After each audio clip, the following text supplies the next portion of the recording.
John Cena, this fist before WrestleMania going across your lips. This boot before WrestleMania going straight up your candy ass. And there ain't but one thing you can do about it, and that is not a damn thing. We, the Rock Team, bring it. We are going to whoop your phony ass. If you smell what the Rock, you know the rest, John. The rest.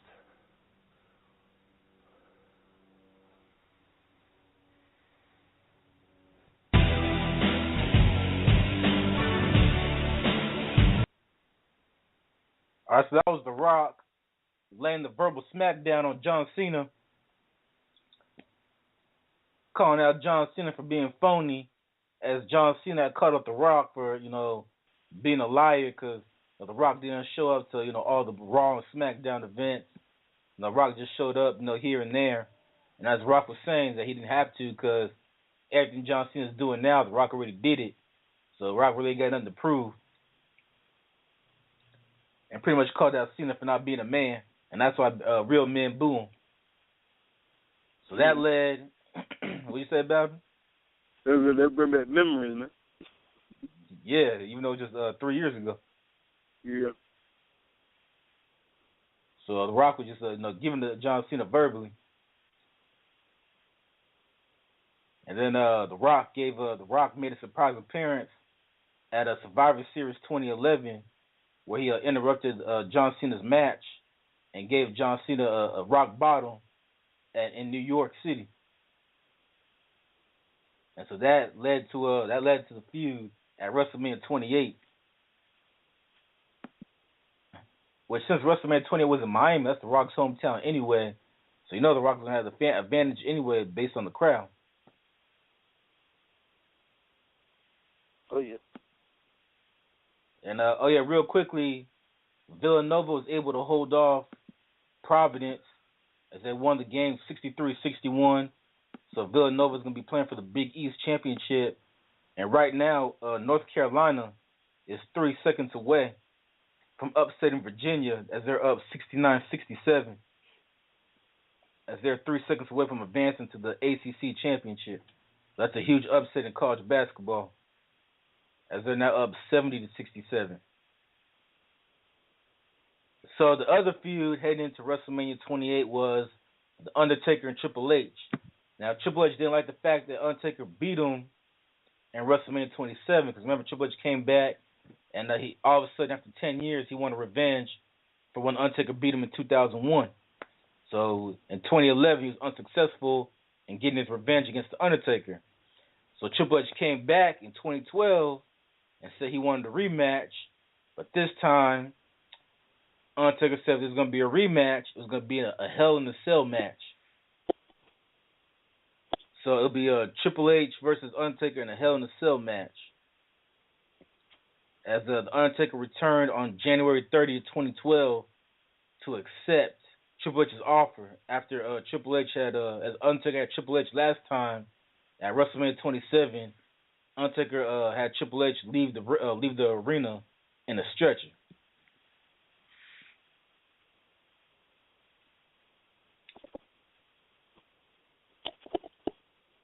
And so, now at first, Triple H didn't want to accept the Hell in a Cell match, but then Shawn Michaels told him to accept the match and try to break the Undertaker's undefeated WrestleMania streak, as the Undertaker was at that time was 19-0 at WrestleMania. He never lost at WrestleMania.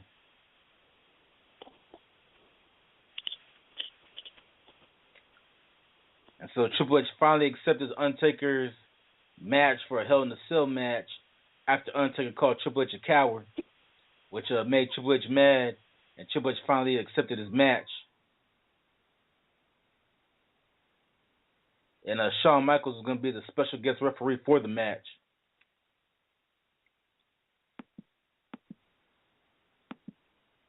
Then the other feud heading into WrestleMania was between Daniel Bryan.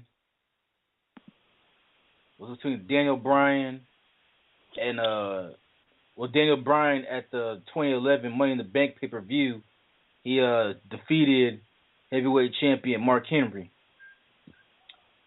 And so Daniel Bryan won the championship at the December 18th TLC pay-per-view, and he became the heavyweight champion.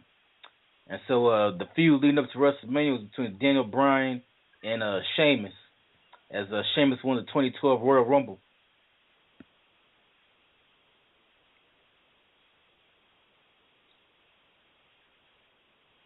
The other feud heading into WrestleMania 28 was WWE champion CM Punk feuding with Chris Jericho. And so after CM Punk won the WWE championship in 2011, CM Punk anointed himself as the best wrestler in the world,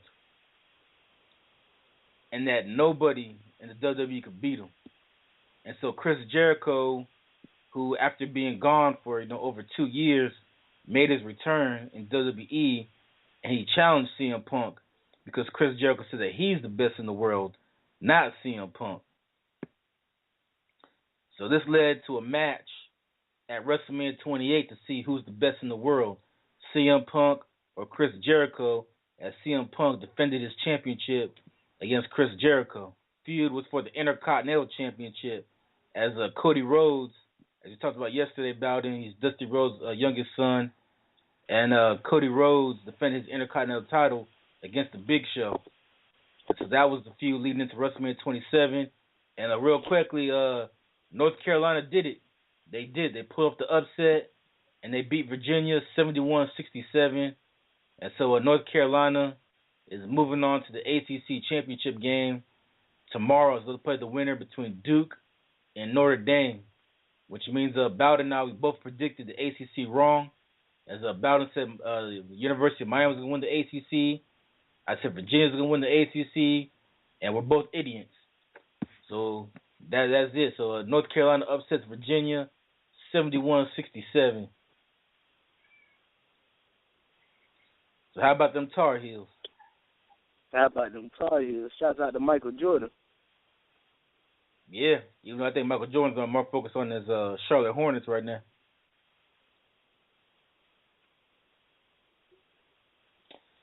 Excuse me. So the feud hitting the wrestling between Cody Rhodes and the Big Show for the Intercontinental Champion. And so the Big Show, their feud started because Cody Rhodes called Big Show the reverse Undertaker, only because unlike the Undertaker was undefeated heading into WrestleMania 19-0. Big Show had a losing record. Big Show was 3-8 at WrestleMania. And Big Show and Cody Rhodes even made fun of Big Show for losing to Floyd Mayweather at WrestleMania 24, and also made fun of Big Show for losing a sumo wrestling match at WrestleMania 21. And so, because Big Show kept making fun of, since Cody Rhodes kept making fun of Big Show, they decided to have a match for the Intercontinental Championship at WrestleMania 28.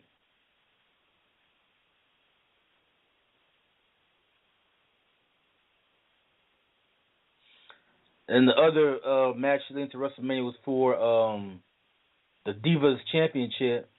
So I guess they changed it about. It's no longer the Women's Championship. It's now called the Divas Championship.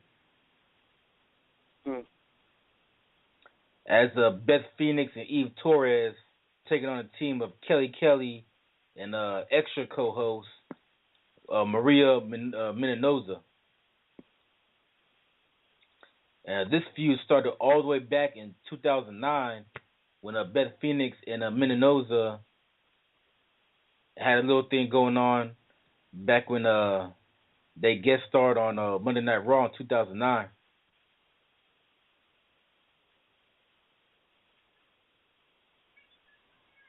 And then the other feud heading into WrestleMania 28 was between Randy Orton and Kane, as Kane interrupted Orton's match against Daniel Bryan, causing Orton to lose via countout. Then the two men began a brawl, which ended with Orton ultimately being chokeslammed by Kane, who welcomed Randy Orton back from being injured at the hands of Daniel Bryan a few weeks ago. Randy Orton retaliated on March 5th episode of Monday Night Raw by giving Kane the RKO to defeat R-Truth. Then on the March 9th episode of SmackDown, Randy Orton and Kane once again started another brawl. And then the next week on SmackDown after that, on March 16th episode of SmackDown, Randy Orton demanded that Kane explain why he's been attacking him for no reason. And so Kane said the reason why he did it was because Randy Orton beat him on July 22nd, 2011 episode of SmackDown. So Kane wanted revenge for something that happened in 2011. And so that led to a fight at WrestleMania 28 between Kane and Randy Orton. And the other main feud heading to WrestleMania bouting was a triple threat tag team match for the tag team championships as Primo and Epico taking on the Usos. The Usos bouting, some trivia for you. The Usos are Rikishi's sons. And so Rikishi's sons are a tag team.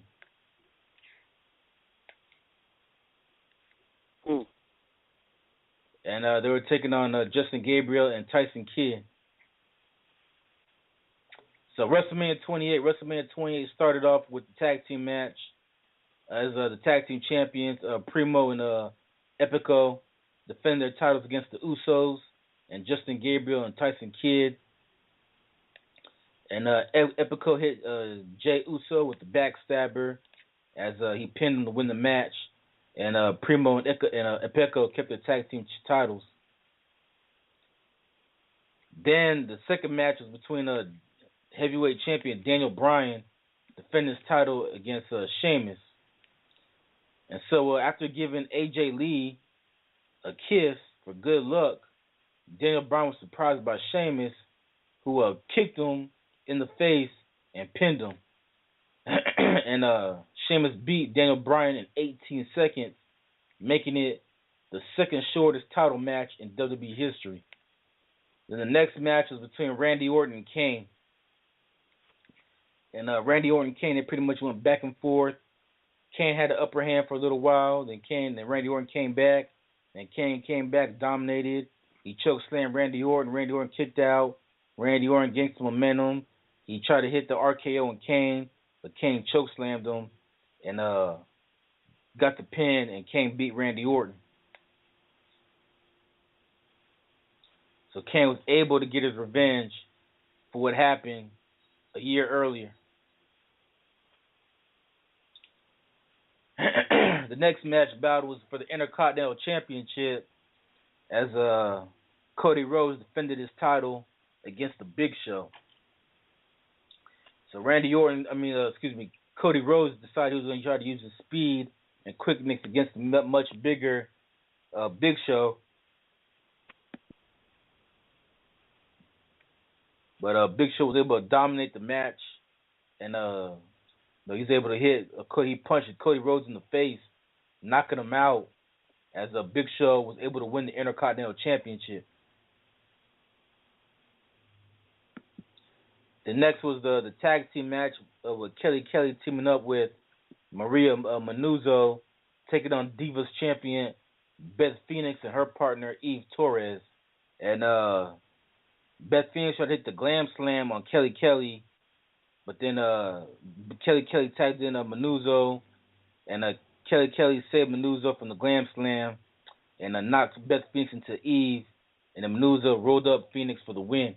So Kelly and Maria Menounos was able to win the match. So the next match, they're so surprised. You too, Bob. You know Undertaker's bald-headed now? Oh, he bald-headed? Yeah, he bald-headed. He look like Uncle Fester from Addams Family.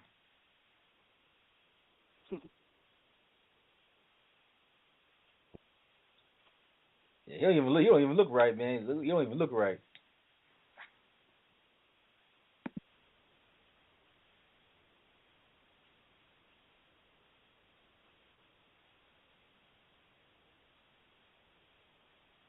So it was a Hell in a Cell match between Undertaker and Triple H. Shawn Michaels was a special guest referee.